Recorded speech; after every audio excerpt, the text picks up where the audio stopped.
하락으로 바뀌었습니다. 어디까지 떨어질까요? 본격적인 하락은 이제 시작일 뿐이고 경험해 본 적 없는 하락이 올 수 있다는 경고가 나왔습니다. 이덕영 기자입니다. 2020년 코로나가 시작되자 세계 각국이 앞다퉈 돈을 풀고 금리를 내렸습니다. 그 결과 전 세계 집값이 다 올랐습니다. 2021년 호주가 15%, 미국 12%, 캐나다 11%, 독일이 7% 올랐고 한국도 6% 넘게 올랐습니다.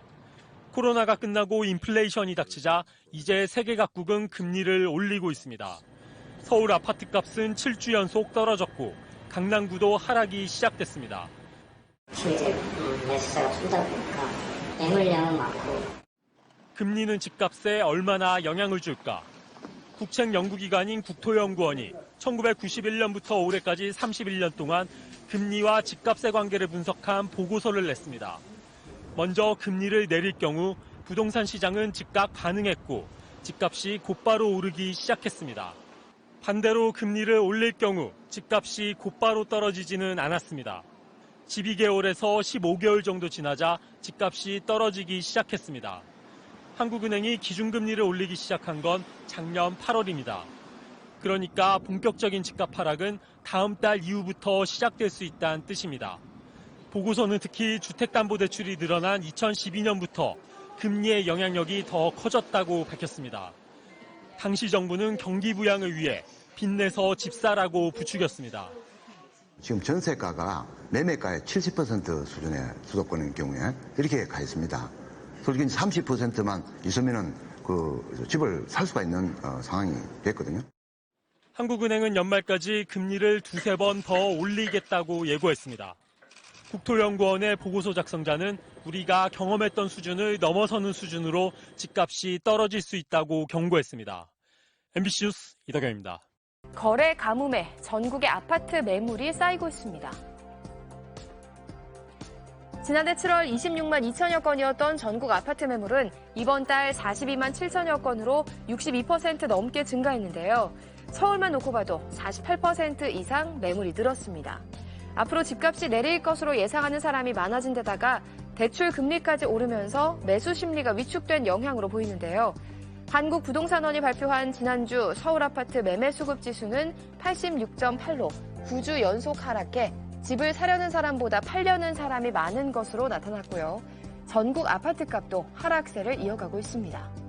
지난 2년 반 동안 무섭게 오르기만 하던 아파트값은 드디어 하락세로 돌아섰습니다. 2달 연속 마이너스를 기록했는데요. 하락세로 돌아선 결정적인 원인, 금리 인상 때문인 것으로 추정이 되고 있습니다. 당분간은 금리가 계속 오를 텐데 그럼 집값도 이제 본격적으로 하락하는 건지 김하영 기자가 전해드리겠습니다. 아파트값 상승은 2013년부터 시작됐습니다. 2008년 전 세계를 덮친 금융위기의 후유증이 가시자 집값이 오르기 시작했습니다. 2015년 4% 넘게 뛴 아파트값은 강력한 대책이 나왔던 2019년 딱 1년만 하락했을 뿐 10년 동안 꾸준히 올랐습니다.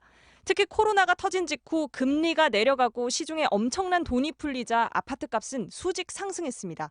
2020년 7.5%, 2021년은 14%나 올랐습니다. 미친 집값이라는 말이 괜히 나온 게 아니었습니다. 이 긴 대세 상승이 드디어 꺾이는 걸까? 수도권 아파트값은 2019년 8월부터 꾸준히 올랐습니다. 작년 8월에는 한 달 만에 1.7%가 넘게 올라 최고점을 찍었습니다. 그런데 바로 그 8월부터 한국은행이 기준금리를 올리기 시작했습니다. 아파트값 상승률은 급격히 꺾이기 시작하더니 올해 2월과 3월 드디어 2달 연속 마이너스로 돌아섰습니다. 한국은행 기준금리는 코로나 기간 내내 사상 최저인 0.5%였습니다. 그러다 작년 8월부터 오르기 시작해 1.5%가 됐습니다. 불과 8개월 만에 3배가 된 겁니다. 사상 최대로 불어난 가계부채 때문에 금융당국은 대출도 규제하기 시작했습니다. 그러자 매매가는 물론 전세 가격도 2년 5개월 만에 처음으로 하락했습니다. 전국적으로 주택 매매 가격과 전세 가격이 하락한 것은 작년 하반기 이후 지속되고 있는 금리 인상의 효과가 있습니다. 한국개발연구원은 당분간 집 사려는 사람들이 별로 없을 거라고 전망했습니다. 그 이유로 가파른 집값 상승에 따른 피로감, 소득 대비 높은 가계부채 비율, 주식 가격 하락을 꼽았습니다. 다만 올해 2분기부터 서울과 수도권 입주 물량이 많지 않아 지역별로 조금 오를 수는 있다고 내다봤습니다. MBC 뉴스 김아영입니다. 박원갑 KB부동산 수석 전문위원과 부동산 동향 알아보겠습니다. 어서 오세요. 네, 안녕하십니까. 자, 강남도 약세로 돌아섰다. 이렇게 딱 규정을 하는 게 맞는 얘기입니까? 네, 그렇습니다. 아, 예. 그동안에 이제 수도권을 중심으로 약세를 보이던 아파트 시장이 그동안 맷집이 좀 강하다고 할 수 있는 강남조차도 이제 영향을 받고 있다. 예. 약세로 접어들었다고 보면 되고요. 지난주에 한국 부동산원 조사를 보면은 강남 3개구 중에서요, 서초구만 약간 올랐고, 예. 나머지 지역은 일제히 이제 약세를 보이고 있다, 이렇게 보면 되고요.